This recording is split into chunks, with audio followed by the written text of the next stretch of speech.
আসসালামু আলাইকুম। আমরা প্রত্যেকটা মানুষ শিখতে চাই। আজকাল এমন একটি মানুষ খুঁজে পাওয়া যাবে না যার শেখার প্রতি আগ্রহ নেই।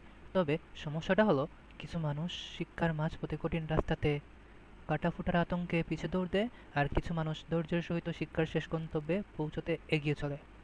তবে আমরা শুরুতে যার কাছ থেকেই শিখি বা যিনি আমাদেরকে শেখান না কেন, তাকে আমরা শুরুতে গুরু মানলেও শেখা শেষে তাকেই যদি গুরু বানিয়ে দেবার মতন জঘন্য মানসিকতা থাকে, তাহলে আমরা কখনোই কোনো কিছু শিখতে পারবো না।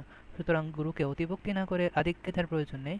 তার চেয়ে একটু উদার মানসিকতা আর ন্যূনতম সৌজন্যতা থাকলে শুধু বিদ্যা নয়, বরং যে কোনো ক্ষেত্রেই আমরা ভালো কিছু করতে পারবো। তো যাই হোক, এটা একটা টুল যেটা দিয়ে ওই সিমান্টিকের ব্যাপারটা বা টপিক্যাল ম্যাপের যে ব্যাপারটা আছে, কানেকশনটা বোঝার জন্য মেক করা হয়েছে। এটাতে আসার পর আপনি এই এই এগুলা দেখার দরকার নয়, সোজা চলে যাবেন এক্সপ্লোর টপিক্যাল ম্যাপে। এখানে আসার পর আপনি প্রথমে হয়তো কিছু বুঝবেন না, তবে আপনি যদি এখানে ক্লিক করেন তাহলে দেখতে পারবেন এই কোর সেকশনটার কানেকশন হচ্ছে central entity, outer section, search intent, even source কনটেক্সটের সাথে। তো এখন আমি যদি সেন্ট্রাল এন্টিটিতে ক্লিক করি তাহলে সেন্ট্রাল এন্টিটির কানেকশনগুলো দেখেন। এটা কোর সেকশনে আছে, সেন্ট্রাল ইন্টেন্ট সার্চ ইন্টেন্টও আছে, আবার কন্টেন্ট কোয়ালিটিতেও আছে, অ্যান্ড এটার সোর্স কনটেক্সটের সাথেও মানে কানেকশন আছে। এই যে গ্রিন লাইনগুলো দেখতেছেন, তো আপনি ধরেন সোর্স কনটেক্সটটা কি সেটা বোঝার জন্য আপনি এটাতে ক্লিক করবেন, অ্যান্ড এখানে লার্ন মোর আছে।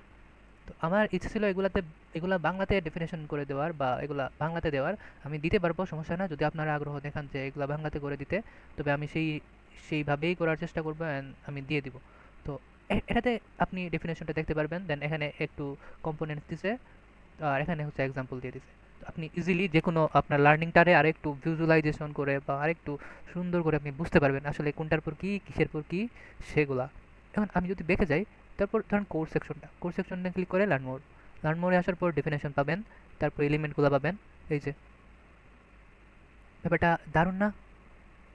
এখানে আপনি ফুল হায়ারার্কি ভিজুয়ালাইজ করতে পারবেন। যদিও এই হায়ারার্কিটা এরকম দিয়ে দিয়ে দিছে, আচ্ছা ঠিক আছে তবু। তারপর হচ্ছে কন্টেন্টের ডেপথ অ্যান্ড অনেক কিছু আছে এগুলোতে। তো এরকমই আরেকটা আমি মেক করছি যেটা নেহাত বাংলাতে, সেটা হচ্ছে মেটা ডিসক্রিপশন ও টাইটেল ট্যাগ লেখার গাইডলাইন, যেটা আজিজুল ভাই হচ্ছে গতদিন একটা ডক্সে শেয়ার করছিল।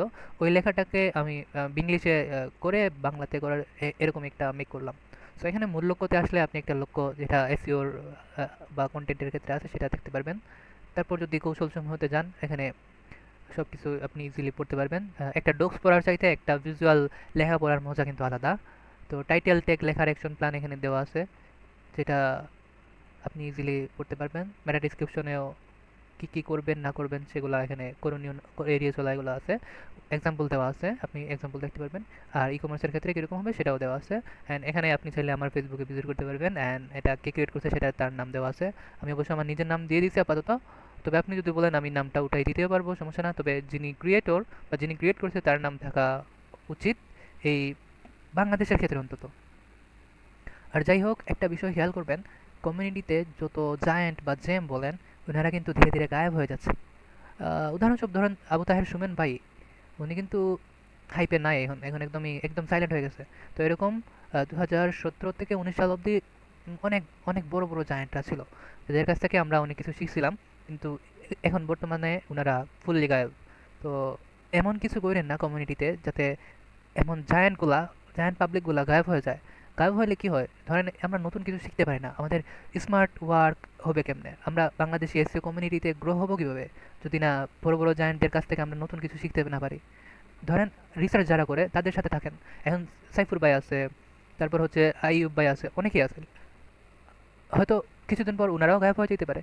তাই এমন কাজ করার দরকার নাই যেটা করলে এরকম কিছু একটা হয়, একদম একজন জায়ান্ট সাইলেন্ট হয়ে যায়।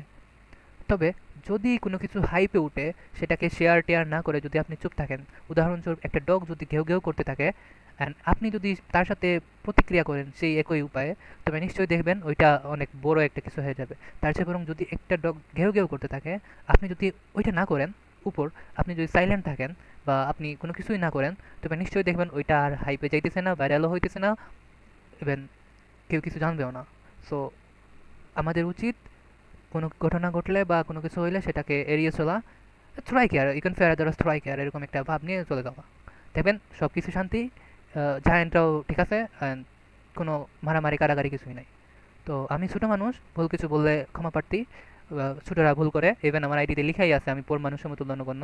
তো ভালো থাকুন, আল্লাহ হাফেজ, আসসালামু আলাইকুম।